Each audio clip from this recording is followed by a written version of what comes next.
मी अनिल वाघ, महाराष्ट्र नवनिर्माण सेनेचा जिल्हा अध्यक्ष. येणाऱ्या विधानसभेच्या निवडणुकीमध्ये महाराष्ट्र नवनिर्माण सेनेचा भडगाव पाचोरा मतदारसंघामध्ये उमेदवार नसल्याने आज मी स्वतः आणि माझे पाचोरा आणि भडगाव तालुक्यातील तालुक्यातील प्रमुख पदाधिकारी यांच्या साक्षीने आज या मतदारसंघातील अपक्ष उमेदवार सन्माननीय माजी आमदार दिलीप वाघ यांना जाहीर पाठिंबा देत असल्याचे या ठिकाणी मी घोषित करतो. मित्रांनो, गेल्या लोकसभेच्या निवडणुकीमध्ये सन्माननीय राजसाहेब ठाकरे यांनी महायुतीला जाहीर बिनशर्त असा पाठिंबा दिलेला होता, कुठलीही अपेक्षा न ठेवता. परंतु येऊ घातलेल्या या विधानसभेच्या निवडणुकीमध्ये आमचे सन्माननीय नेते अमित साहेब ठाकरे एमआयएम मध्ये उमेदवारी करीत असताना आपल्यावर केलेल्या उपकाराची कुठली जाणीव न ठेवता या राज्याचे मुख्यमंत्री सन्माननीय एकनाथ शिंदे यांनी संकुचित प्रवृत्तीचं दर्शन दाखवलं आणि आमच्या नेत्यांच्या विरोधामध्ये या ठिकाणी उमेदवार दिला. त्याचा या पत्रकार परिषदेच्या निमित्ताने जाहीर निषेध करून आमची भूमिका अशी राहिली की ज्या ठिकाणी शिंदे गटाचे उमेदवार असतील त्यांच्या विरोधात काम करून त्यांना पाडणे एवढी आमच्यामध्ये ताकद आहे आणि आम्ही त्यांना 100% पाडणार.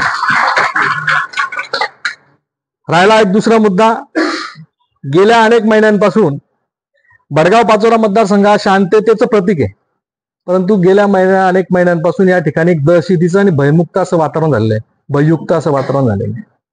आपण गेल्या 28 तारखेला शेवटच्या नामनिर्देशच्या दिवशी लोकशाहीमध्ये सर्वांना अधिकार दिलेला आहे, आपण उमेदवारी करावी, आपण काय बोलावं हे मोकळीक आहे. परंतु एक गट एकाने उमेदवारी करू नये आणि दुसरा गट म्हणतो की एकाने उमेदवारी केली पाहिजे, असं दडपशाहीचं वातावरण त्या दिवशी अनुभवलं.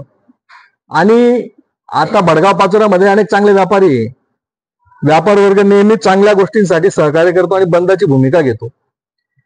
परंतु त्या दिवशी एक दिवाळीचा काही दिवसांवरती आलेला सण लोकांनी अनुभवलं की एक दहशतीचं वातावरण त्या दिवशी निर्माण झालं. व्यापाऱ्यांना या दहशतीमुळे आपली दुकानं बंद करावी लागली. परत आमच्या ज्या माता भगिनी ज्या खरेदीसाठी बाहेर निघालेल्या होत्या त्यांना कुठेतरी सुरक्षित ठिकाणाचा सहारा घ्यावा लागला. जी दहशतीची जी परिस्थिती आहे, जर या स्वरूपाची जर ती परिस्थिती जर येणाऱ्या काळामध्ये राहिली तर निश्चितपणाने या मतदारसंघाचा चेहरा वेगळा दिसेल.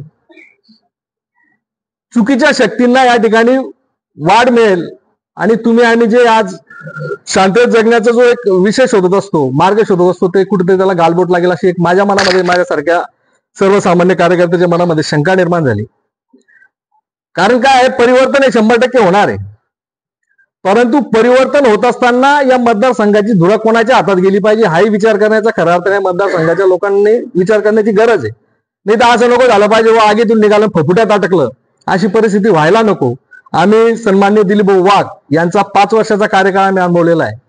त्या कार्यकाळामध्ये या मतदारसंघामध्ये खूप शांतता होती.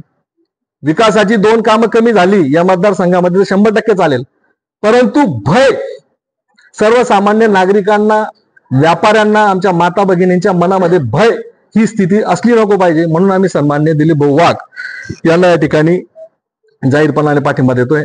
तिसरी गोष्ट, विकासाच्या अनेक दिवसापासून गप्पा सुरू आहे. गटारी, नाले, रस्ते केल्यानंतर विकास होतो असं मला वाटत नाही.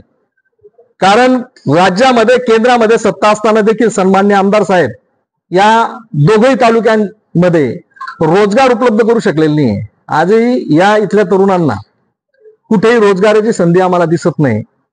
म्हणून विकास करायचा जर असेल तर तुम्हाला या भागातील तरुणांच्या हाताला काम देणं गरजेचं होतं. तुम्ही या 3000 कोटीच्या कामामध्ये कुठला विकास केला खरं म्हणजे तोही शोधला पाहिजे. त्यांचा विकास झाला की लोकांचा विकास झाला ही एक मोठी शंका या निमित्ताने निर्माण होते. अनेक या मतदारसंघातले प्रश्न आजही प्रलंबित आहे.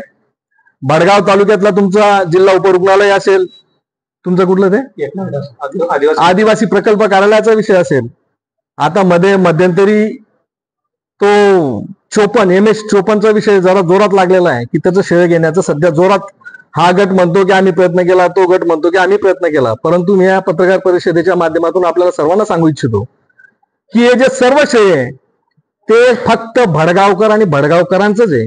याचं कारण असं होतं की आरटीओ कार्यालयाची लढाई काही एक दिवसाची नाही, ही 10 वर्षापासूनची प्रलंबित लढाई आहे.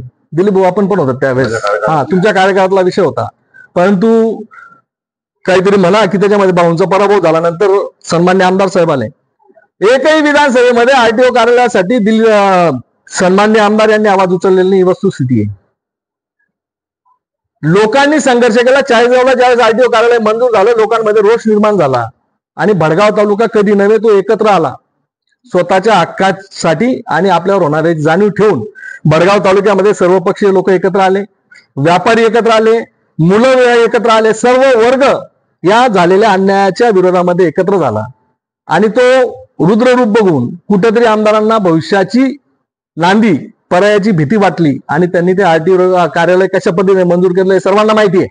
झालेल्या आंदोलनांचे व्हिडिओ दाखवले गेले लाईव्ह, आणि ते आहेच ना भाऊ, ते टेम्परवारी त्यांचा विषय आहे. कारण आणि विषय कसा होऊन गेलाय तो, कुठं आलो तर मग आरटीओ कार्यालयाच्या संदर्भामध्ये. आरटीओ कार्यालयाचं श्रेय फक्त भडगाव आणि भडगावकरांचं आहे. माझी या पत्रकार परिषदेच्या माध्यमातून जे आमचे कोणी सहकारी भडगावकर म्हणून याला त्याला जे पाठिंबा देत आहे त्यांना एक माझी नम्र विनंती आहे की हा संघर्ष आपण तालुक्याच्या हितासाठी उभा केलेला आहे. अनिल वाघ आज दिलीप भाऊंना पाठिंबा देत असेल, आणखी कोणी कुठल्या पक्षाचं काम करत असेल, परंतु भडगावकर म्हणून आपण कुणीही कुठल्याही पक्षाच्या दावणीला बांधू नये अशी माझी या पत्रकार परिषदेच्या निमित्ताने विनंती आहे. येणाऱ्या दिवसांमध्ये महाराष्ट्र नवनिर्माण सेना सन्मान्य माजी आमदार दिलीप वाघ यांच्या प्रचारासाठी अहोरात्र प्रयत्न करेल आणि त्यांना येणाऱ्या दिवसांमध्ये विजयी 100% करेल असा एक विश्वास निर्माण करतो आणि या ठिकाणी थांबतो. आपण आलात त्याबद्दल धन्यवाद.